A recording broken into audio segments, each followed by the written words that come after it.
Shalom, I'd like to give all praise to Yahweh B'Hashem Yahushai and double honors to the elders and apostles of Great Millstone who are teaching this truth and sincerity.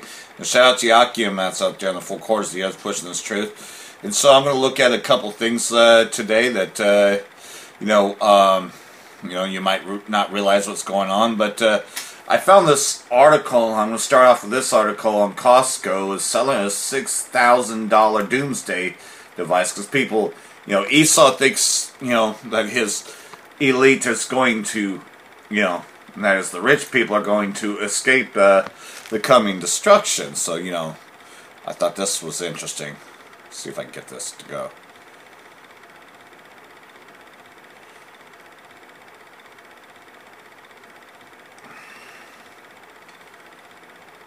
Forgive the connection. I hate these Windows 10s. For Complex News, I'm Natasha Martinez. With the way our world is going, joking about... What a fucking piece of shit. Being prepared for a nuclear war or natural disaster is sounding less like a punchline and more like a reality. To take care of all your disaster needs, though, Costco has stepped up to the occasion and has started selling Doomsday preparation food kits. Costco's food kits can feed up to a family of 4 for a whole year and range in price from about $1,000 to $6,000. The latter includes 600 cans of food to keep 4 from going hungry on a 2,000 calorie per person per day diet. The cheapest kit has 96 cans of food to feed one person on a diet of 1,200 calories per day for 1 year. Costco's Doomsday diet consists of freeze-dried broccoli and dehydrated apples, which can last up to 25 years. It also includes instant lentils and instant black beans that have a 30-year shelf life. Here's how the mega retailer marketed their survival kit. Enjoy the comfort in knowing you have the essential foods your family will need to survive an emergency or natural disaster. Seems like a very chipper way to go about a future catastrophe, but anyways, you know that people on Twitter had some thoughts to share about these kits. Just walked into Costco for the first time ever, and I'm really scared. It's like everyone is doomsday prepping. Please help me. I don't even have a Costco membership. See, the mites don't even know what the fuck is going on, but anyhow. Donald Trump, should I purchase Costco's emergency? So, anyhow, that's that part, but also want to talk about the homeless that's going on here in the place I'm at, which you know that as well as I do, that the homeless are usually the first to be rounded at a FEMA camp. But this is what Reading thinks of their homeless. We're outside the Cascade Theater today, and we're in front of a lot of city officials, including city councilmen. And we're going to be taking a little tour around Reading. And as a homeless advocate, I can hope that this isn't just going to be a point and complain tour, but maybe we can have some positive solutions to the homeless problem, the criminal problem in California. Oh, wonderful. You have a wonderful day, too. So this is the public facility that's owned by the city. It's maintained by the Midtown Mall Benefit District. I think we're actually in the process of doing renovations to it with the community development block grant, make it ADA compatible. But this is, I think that's why it's closed at the moment. It's being retrofitted and rehabilitated. But it is really the only, I'm going to rack my brain here a little bit, but I think that's the only public, in terms of owned by the city of Reading or by a public entity, the only public restroom. Oh, and that's right, I take it back. Oh yeah, and they fucking make you pretty much have to be a customer in order to go to the fucking bathroom, so people are defecating on the streets. Another fucking problem here. But the first people are usually rounded up for FEMA is the homeless, make no mistake. Listen to this goddamn Edomite. We do have a public restroom at the Rabbit facility, and this is a public restroom that's being renovated currently.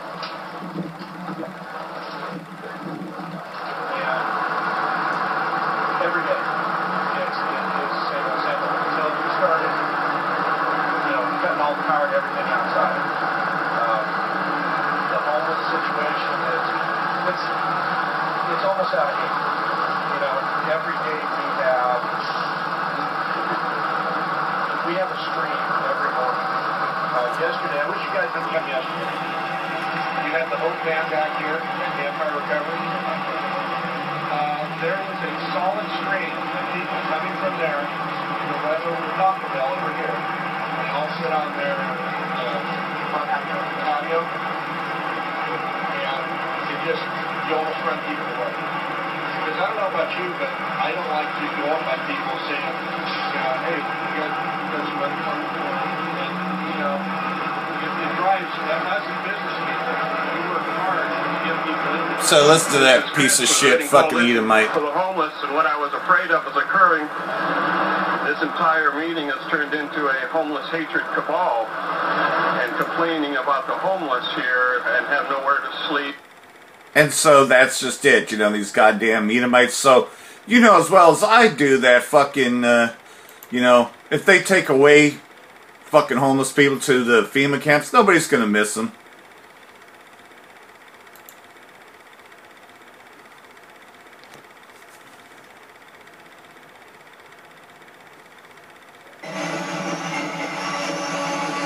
And here's some more about how Reading fucking treats homeless, you know. Like I said, they'll be the first hauled off to a FEMA camp. And in fact, a lot of people even know about the FEMA camps, and they can't wait to see the homeless rounded up. Well, guess what, though? All these people that are fucking snobs, they're going to be homeless, too. We'll see how much you don't like the homeless then, piece of shit. Anyways, this is another video. Of course, Esau's fucking with the stream because they don't really like what I'm trying to watch here.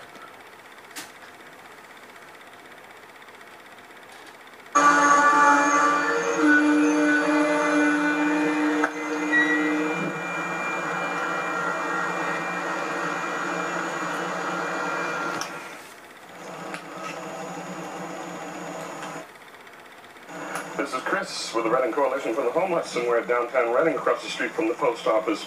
And we look here and we find an exceptional amount of different paraphernalia here that was hoarded by one young lady with mental issues. Well, I should say alleged mental issues. But if you look up and study hoarding, oftentimes there's a...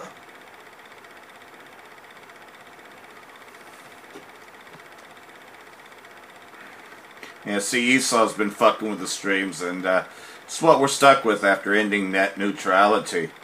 Other issues involved with hoarding, and I've witnessed this poor lady be harassed by the Reading Police Department on several occasions. You know, it's actually torture to tell a homeless individual with mental issues that they have 7 days to leave an area, this area, leave her.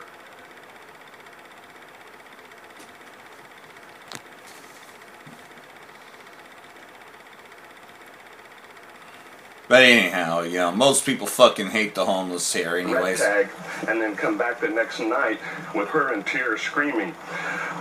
And well, you get the general idea. Fucking pigs round off the homeless all the time, and you know. Okay, we're gonna go into something else here. Take her away and start taking her possession. Yeah, fucking pigs. But anyhow, here's another one. You know, since I'm the only Hebrew Israelite here, being a confusion of face, man, you know, I kind of stand alone, you know, but you know, I'm in a pretty much a town where there's not a whole lot.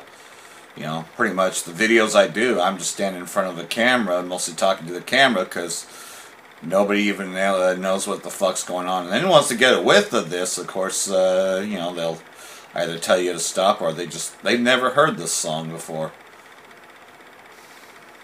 Yeah, and of course, like everything else, though, Esau's fucking with the streams to where shit doesn't even fucking want to... Hi, this is David Benda, business reporter with the Record Searchlight newspaper. Happy Friday, and what's in the buzz this week? I'm standing in front of the Mount Shasta Mall here in Reading, where the big news is, it appears Sears days as an anchor at the mall are numbered. Now, mall ownership at this point isn't talking about who might be moving into the redeveloped former Sears space. So, let the speculation begin, and I'll get into that in this week's column. Also buzzworthy, there's a bank in Reading getting ready to relocate to a bigger location, and I'll talk about it in the column.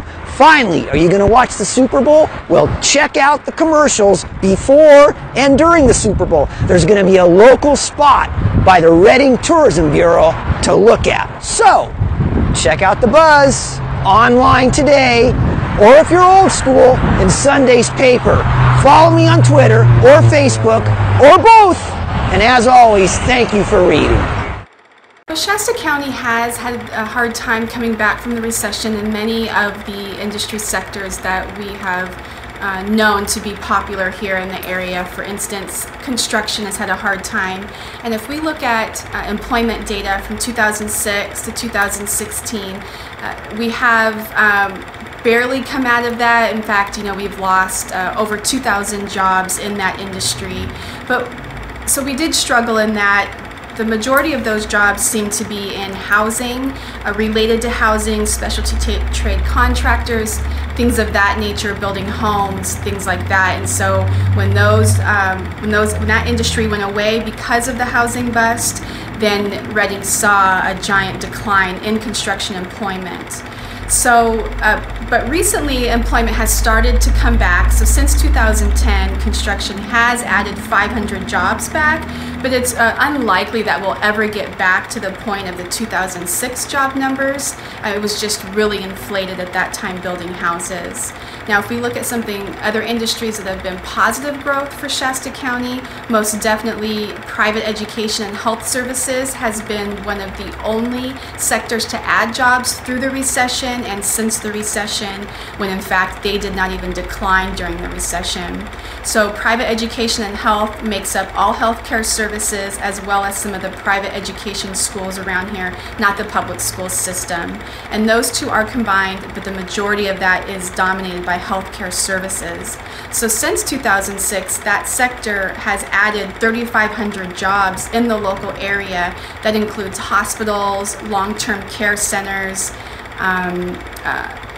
private doctors, things like that, outpatient care centers, those types of jobs. And in the last 5 years, 2,000 of those 3,500 jobs have come about. So it essentially was recession-proof, and you'll see that in a lot of the local counties that surround Shasta County as well.